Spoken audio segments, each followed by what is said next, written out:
오늘 우리에게 주신 하나님의 말씀 로마서 10장 1절에서 4절입니다. 로마서 10장 1절에서 4절 말씀 함께 읽겠습니다. 형제들아, 내 마음에 원하는 바와 하나님께 구하는 바는 이스라엘을 위함이니 곧 그들로 구원을 받게 함이라. 내가 증언하노니 그들이 하나님께 열심히 있으나 올바른 지식을 따른 것이 아니니라. 하나님의 의를 모르고 자기 의를 세우려고 힘써 하나님의 의에 복종하지 아니하였느니라. 그리스도는 모든 믿는 자에게 의를 이루기 위하여 율법의 마침이 되시니라. 아멘. 본문에 계시된 주님은 어떤 분이십니까? 율법의 마침이 되신 그리스도이십니다. 4절, 그리스도는 모든 믿는 자에게 의를 이루기 위하여 율법의 마침이 되시니라.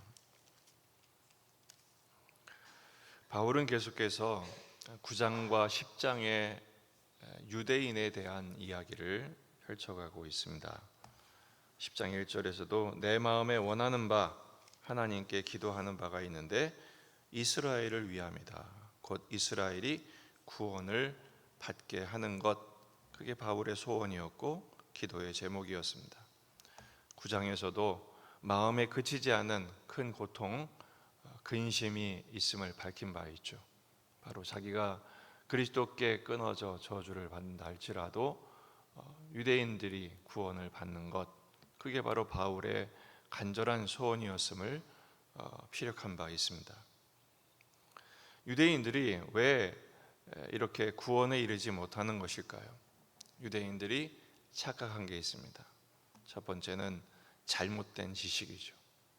그들은 잘못된 지식을 자신의 자랑으로 여겼습니다. 율법의 조문에는 해박했습니다. 하지만 하나님의 의에는 이르지 못했죠. 왜냐하면 행위로서는 의를 얻을 수 없기 때문에 그렇습니다. 오직 그들이 가진 율법의 지식으로 자기 의만 드러냈을 뿐입니다. 자기 의를 드러내려 하니 남의 허물과 정죄 그리고 비난하는 일에만 몰두했던 것입니다. 두 번째는 빗나간 열심이죠. 잘못된 지식일 뿐 아니라 빗나간 열심, 하나님을 위해서 열심히 있었어요. 2절, 내가 증언하노니 그들이 하나님께 열심히 있었으나 그들은 하나님의 의를 몰랐습니다. 열심이지만 빗나갔으니 사고를 치죠. 바로 예수님을 거부하고 예수님을 죽인 것입니다. 유대인들의 빗나간 지식 그리고 잘못된 열심을 지적한 이유는 바울이 그런 과거를 이미 경험했기 때문에 그렇습니다. 빌립보 3장 5절 이하에 있는 것처럼 열심으로는 교회를 박해하고 율법으로는 흠이 없었으나 지식이 충만했으나 결국 교회를 박해하고 성도들을 고통스럽게 했던 자신의 과거에 비춰서 유대인들의 잘못을 바울은 정확하게 인식하고 있었던 것입니다. 복음의 결론은 무엇입니까? 율법의 마침은 오직 그리스도께만 있음에 대한 선포인 것입니다. 이제는 율법은 끝이 났습니다. 폐한 것이 아니라 성취하신 것이죠. 이제는 은혜의 시대가 시작된 것입니다. 오늘 말씀의 교훈은 세 가지입니다. 첫째, 지식보다 복음을 추구해야 합니다. 유대인들이 빗나간 자신들의 잘못된 지식 때문에 결국은 주님을 아는 일에 실패하고 말지 않았습니까?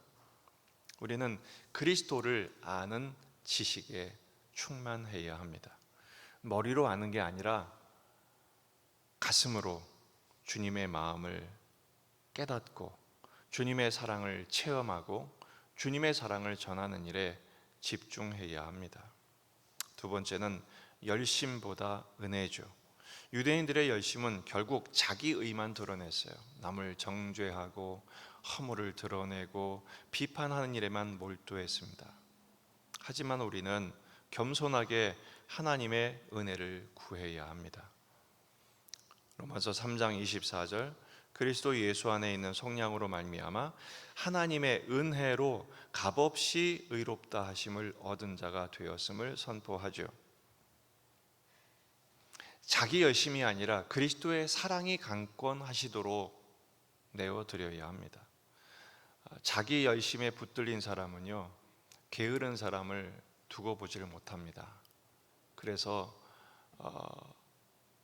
자기만 열심히 사는 게 아니라 남도 들들 볶는 게 특징이 되는 거죠. 하지만 그리스도의 사랑이 강권하시는 사람, 하나님의 은혜를 구하는 사람은 섬기는 일에 몰두합니다. 은혜의 통로가 되는 일에 집중하는 것이죠. 세 번째는 율법의 마침이 되신 예수님을 묵상하는 것입니다. 3장 31절에 보면 로마서 3장 31절 그런즉 우리가 믿음으로 말미암아 율법을 파기하느냐 그럴 수 없느니라 도리어 율법을 굳게 세우느니라. 1.1핵이라도 빠짐없이 율법을 완성하신 예수님, 십자가로 그것을 완성하셨죠. 왜 그렇습니까? 우리를 의롭다 하시기 위하여 율법의 요구를 스스로 성취해 내셨습니다. 이게 그리스도의 사랑입니다. 이제 율법은 완성되었습니다. 이제는 그 예수님의 의를 힘입어 은혜의 통로가 되어야 합니다. 복음의 삶을 살아야 합니다. 복음이 무엇입니까? 덮어주고 용납하고 우리를 사랑해 주신 결정이 바로 복음입니다. 그래서 복음의 완성은 어디로 갑니까? 하나님이 너희 아버지가 자비로우신 것처럼 너희도 자비로운 자가 되라. 여러분, 교회 안에 자비가 있습니까? 여러분, 기독교 안에 자비가 있습니까? 하나님은 사랑이시라 크게 써붙이지만 정말 우리의 삶에 하나님의 사랑이 묻어나고 있습니까?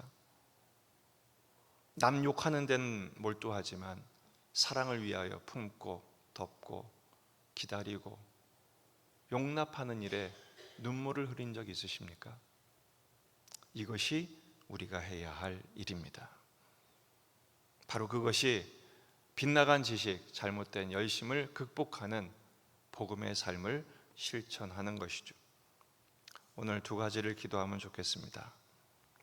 복음의 완성되신 예수 그리스도를 아는 지식이 더욱 풍성해지도록 기도하십시다.